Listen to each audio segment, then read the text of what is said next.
Estamos de regreso en Punto y Contrapunto. Esta semana inició con un nuevo lunes negro. Lunes nuevo en medio del aumento de la propagación del COVID-19 que ha provocado que varios países, tanto en Europa como aquí en el continente americano, hayan cerrado sus fronteras. La caída de las bolsas y las compras de pánico, así como el cierre de fronteras, sin duda tendrán impacto en la economía mundial y por supuesto también en la mexicana. Veamos el contexto. Desde hoy, todos los viajes entre países no europeos y la Unión Europea quedaron suspendidos durante 30 días. Además, la presidenta de la Comisión Europea pidió a los países que integran la Unión Europea prohibir los viajes que no sean esenciales durante al menos un mes para tratar de contener la propagación del COVID-19.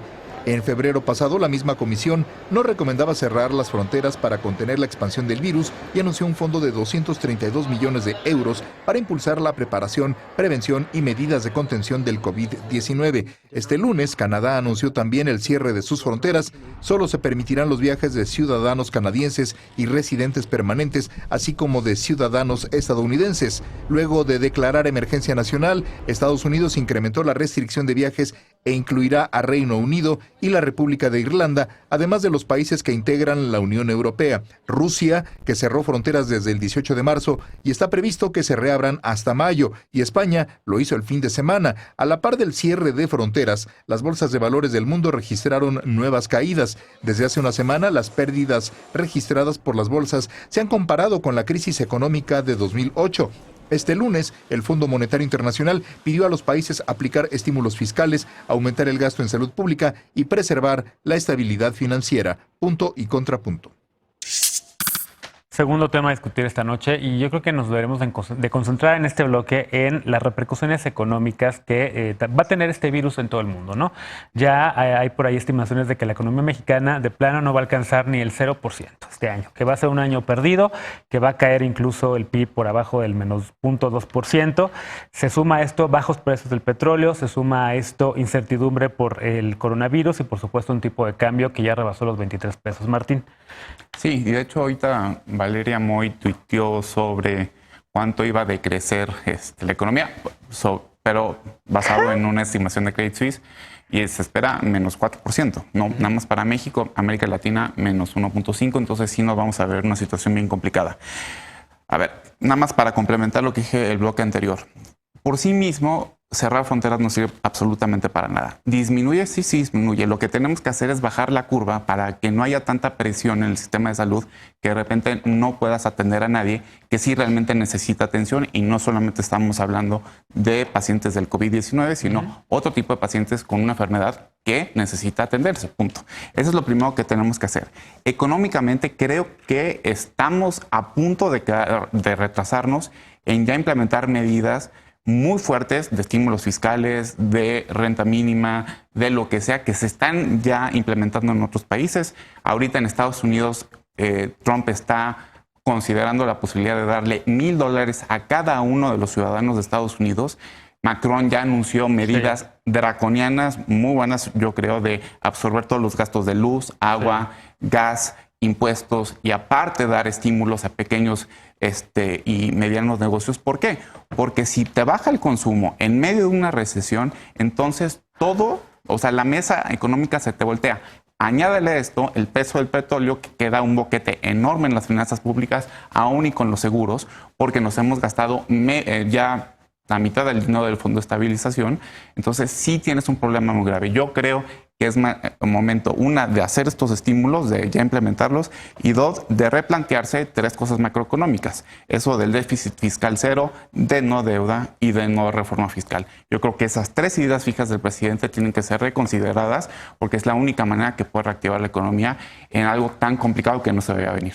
Carlos, estamos siendo precavidos. ¿Tú confías en las autoridades de Hacienda, en las medidas que se van a empezar a anunciar y que estamos tomando? Yo sí confío, y de hecho... Todavía no dice nada. Y no, pues justamente vamos a esperar. Ahora que estuvo reunido el gabinete ampliado, hay que esperar a ver cuál es la respuesta.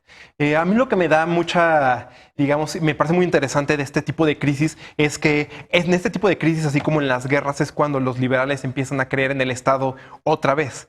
Entonces, estaba recordando este texto que salió, me parece, hace unos 2 años o 3 años, de Walter Scheidel, no me acuerdo cómo se llama, que es se titula El Gran Igualador. Y dice cómo justamente digamos, externalidades que pueden provocar que se reduzca la inequidad y la desigualdad son la guerra, las revoluciones y las grandes pandemias. Entonces, básicamente es lo que estamos viendo ahora. Aquellos presidentes que, como un poco Macron, quizás Trump de otro lado, que no creían tanto en la intervención del Estado, están viendo que se va a tener que intervenir y se va a tener que dar una inversión bastante importante para que la economía pueda seguir adelante. Lo que quizás es más preocupante para México y que también se anunció hoy es que está cayendo también aún más el precio del petróleo. Entonces eso va a complicar más las expectativas económicas para el próximo año. Yo lo que esperaría es un poco como dice Martín, que haya medidas fiscales importantes. Me gustaría sí ver una reforma fiscal. Quizás yo lo veo difícil que vaya a ser para este año porque pues aumentar ahorita los impuestos sería una barbaridad. Pero a largo plazo no va a quedar de otra. Lo que se va a necesitar sí es mucho mayor inversión y inversión focalizada a empresas y a hacer descuentos fiscales, porque no vamos a tener de otra si queremos que salga adelante la economía. ¿Tú estás confiada de que vamos a tener la capacidad de enfrentar esta crisis? En 2008-2009, cuando la H1N1, la economía también cayó, se enfrentó a un escenario muy, muy drástico y muy, muy rudo para la economía mexicana. Tuvimos un decrecimiento, no me acuerdo, creo que fue el 4 o 5%. 0.5 caída del PIB. Caída del PIB, 0.5%. 0.5%. ¿Y parece que este año va a ser igual? Pues no sé, justamente no sé, y me gustaría ya escuchar que el gobierno no está dejando solo hablar a Hugo López-Gatell, sino que ya tiene como una estrategia en conjunto que esté abarcando todas las demás áreas, porque este golpe económico lo sabíamos desde hace 2 semanas, lo del coronavirus se desató la semana pasada y ahorita, ¿por qué están tan calladitos y por qué no? O sea, si de por sí llevamos todo el sexenio de López Obrador sin una estrategia económica que nos está llevando a cero crecimiento y ahorita con esta crisis mundial, el país público justamente decía, hace 3 semanas era una mera gripe, hace 2 el cisne negro del 2020 y ahora es un terremoto económico global de una magnitud impredecible. Entonces, pues realmente no sé hacia dónde vamos. Y lo que entiendo es que el riesgo de una recesión, pues sí nos afecta a todos, porque esto literalmente nos pega en los bolsillos a todas las personas.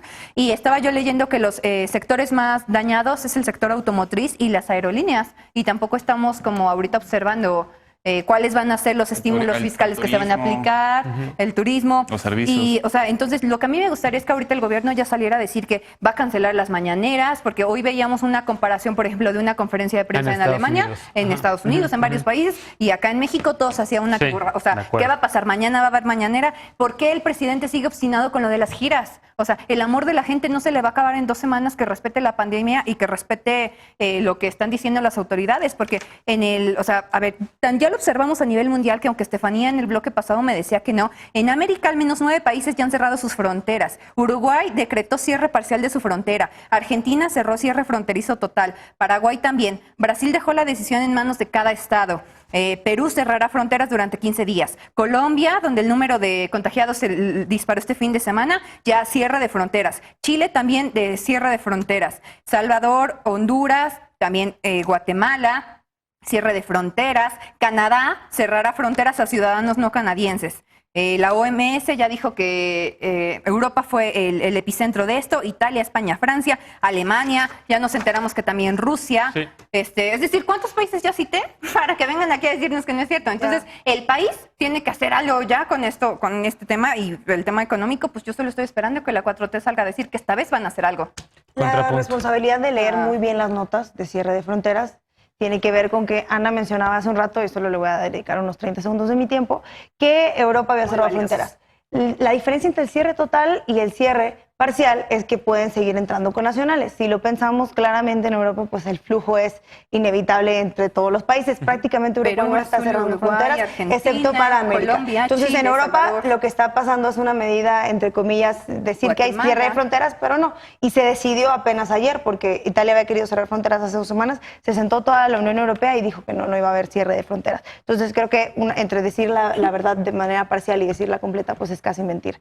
Del otro que platicábamos hay 3 medidas de acción que yo creo que tienen que ver. Una es lo que decía efectivamente Martín, $50,000 millones designados a darle. Ya quería yo ver a Trump darle a cada ciudadano $1,500, que me parece fantástico, que creo que es algo que Trump jamás haría, las cosas que te hace hacer el coronavirus. Y después el fondo que está haciendo la ONU, queriendo traer empresas o ciertas personas en este sentido altruista para darle a los países que siempre salen más afectados, que son los países de Sudamérica, los países que no están desarrollados, entre comillas, ¿no? Oye, espera, después, lo que esa medida de Trump, que ya está, de hecho el New York Times la trae de portada, ¿no podrá ser vista como un manejo electoral también? O sea, ¿es elección allá? podría ser, pero yo creo que... Es universal. o sea, no se va a manejar, pero yo creo que los votantes de Trump están en contra del uso del Estado de esa manera, entonces va a haber como reciban un $1,000 choque ahí, dolarotes. pero van a recibir $1,500, muy obligado también pues por las medidas del Congreso que han estado pidiendo de parte de los demócratas. Se sabe que no es una medida con la que él decidió ir por completo. Después, lo que está pasando en México. Precisamente platicábamos Martín y yo hace un rato lo que había dicho Arturo Herrera. Entonces, Arturo Herrera anuncia una medida en la que se van a utilizar los 800 millones de pesos recaudados por el tema de la austeridad republicana.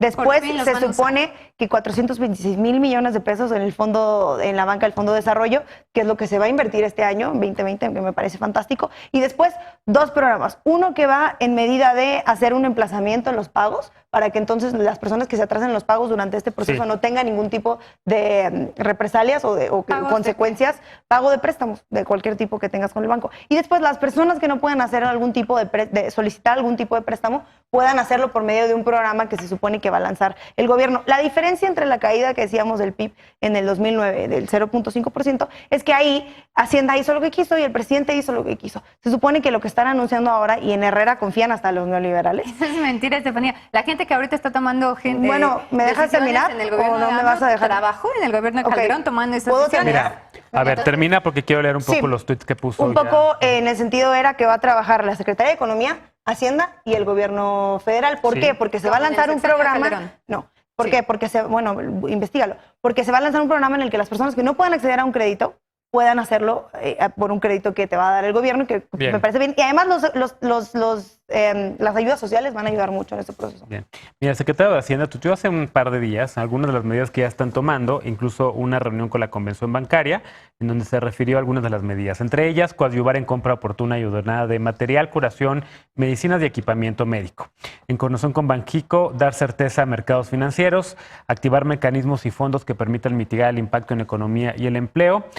Medidas de mitigación que han tomado hasta ahora son activar líneas de crédito para la banca de desarrollo en el sector productivo, trabajar con la Comisión Nacional de Bancaria y de Valores en criterios contables para mantener líneas de crédito y liquidar adeudos del gobierno de México con proveedores, entre otros. ¿Te parece suficiente? Pues no, todavía no. O sea, falta lo concreto. O sea, si comparas esto que están diciendo, se supone que el paquete se va a presentar la próxima semana. Espero que el paquete tenga medidas concretas. Y nada más, espero. Y lo que tú decías que se me hace fundamental. Ahorita vemos que el Estado sí sirve, ¿no? Y yo creo que ahorita, o sea, la izquierda realmente debe confiar en el Estado es la solución. Y lo que tú decías, por ejemplo, ¿no se pasa una reforma fiscal? Depende, ¿no? Porque hace poco hubo un rumor de que querían o se presentó una iniciativa para gravar las herencias.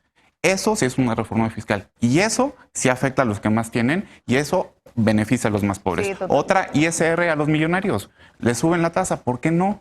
No, ahorita, o sea, casi la tasa que ellos pagan es la que pagamos todos los demás y tienen muchísimas ganancias.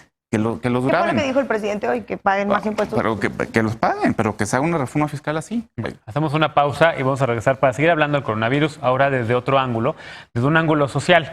Las compras de pánico por el COVID-19 ya llegaron también a nuestro país. Desde la semana pasada en Estados Unidos los anaqueles lucen vacíos y ya hasta la Organización Mundial de la Salud, la OMS, pidió mesura en las compras. Tú ya fuiste a surtirte de papel higiénico, como todo mundo, y cubrebocas. ¿Por qué están haciendo esto? Regresamos a Punto y Contrapunto. No te vayas.